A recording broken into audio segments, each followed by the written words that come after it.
There is this enduring myth that the only way to get love is to make yourself more lovable.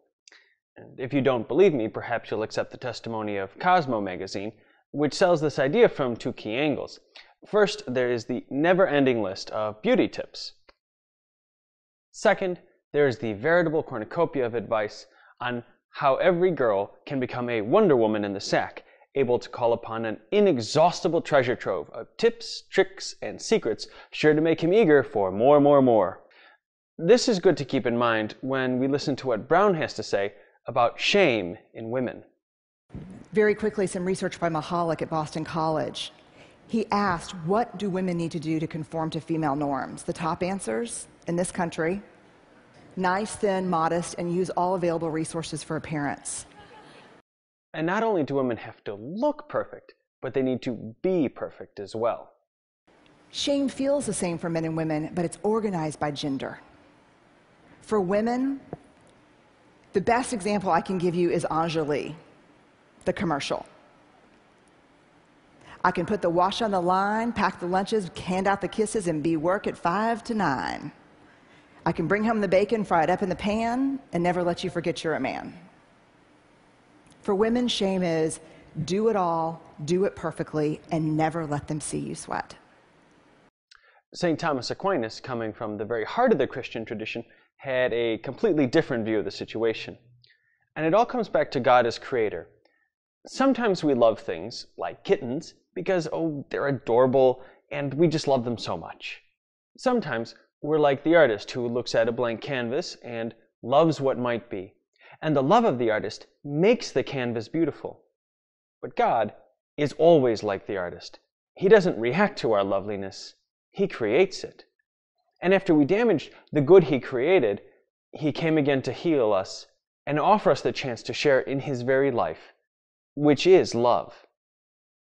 The cross is important for all of us because it is the incontrovertible sign that we are loved. And Jesus' sacrifice is all the more powerful for the frank acknowledgement by Him that He wasn't dying for the righteous, He was dying for sinners. That love is transformative because it actually heals us. Jesus doesn't offer to paper over the things that cause us shame, that make us think we're unlovable. The cross isn't about seeing no evil, hearing no evil, and speaking no evil. As the centurion said to Jesus through his messengers, "Lord, I'm not worthy to receive you under my roof." We could say the same, but we do so with hope because we have seen Jesus' answer. He was wounded for our transgressions, He was bruised for our iniquities. Upon Him was the chastisement that made us whole, and by His stripes we are healed. And that is the foundation of hope. Hope not just that we're loved here and now, though that is extremely important, but hope that there really will be a happily ever after. And that hope is grounded in two facts. The fact that God created us out of love before we could do anything for Him, and more importantly, the fact that God suffered for us even when we refuse to love Him by committing sin. And we can hope for love not because we're so magnificent that God just can't help Himself and must love us, but because He is so generous and merciful. And even though He doesn't need us, He reaches out to us anyway. That generosity prevents our guilt from getting mixed with despair and morphing into what Brown calls shame. We can then look at our faults and have an appropriate sense of guilt because there is this underlying confidence in God's mercy and of reestablishing that connection. If we're going to find our way back to each other, we have to understand and know empathy, because empathy is the antidote to shame. If you put shame in a petri dish, it needs 3 things to grow exponentially: secrecy, silence, and judgment. If you put the same amount of shame in a petri dish and douse it with empathy, it can't survive. The 2 most powerful words when we're in struggle: me too. The true beauty of God becoming man is that God is now able to say, "Me too." He was despised and rejected by men, a man of sorrows and acquainted with grief. And as one from whom men hide their faces, He was despised, and we esteemed Him not. Surely He has borne our griefs and carried our sorrows.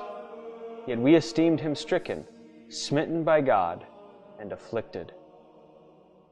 Brown talks about vulnerability as letting ourselves be seen. And I think God models this for us.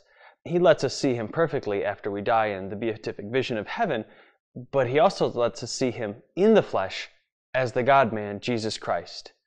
And that is when He is, for once, truly vulnerable. So the word vulnerable comes from the Latin word vulnerare, which means to wound. So being vulnerable means putting ourselves in a position where we can be wounded because we expose some part of ourselves. In relationships, that means our heart. And what greater image of vulnerability could there be than the cross? Because the wounds of the cross are not just physical. They include abandonment, disrespect, dishonor, rejection, even seeing those whom Jesus most loves wounded by His own suffering. St. Jose Maria Escriva imagined Jesus meeting His mother while He carried His cross and said this: "Their eyes meet, and each heart pours into the other its own deep sorrow." In the end, it's God's love that makes us lovable. When we know we're loved, it becomes possible to forgive, to risk being vulnerable, to be with others in their lowest moments, to dare great things. Pope Benedict XVI wrote a letter to the entire church on hope, in which he said, Jesus, who Himself died on the cross, brought something totally different. An encounter with the Lord of all lords, an encounter with the living God, and thus an encounter with a hope stronger than the sufferings of slavery, a hope which therefore transformed life and the world from within. And the effects of that transformation are real and profound.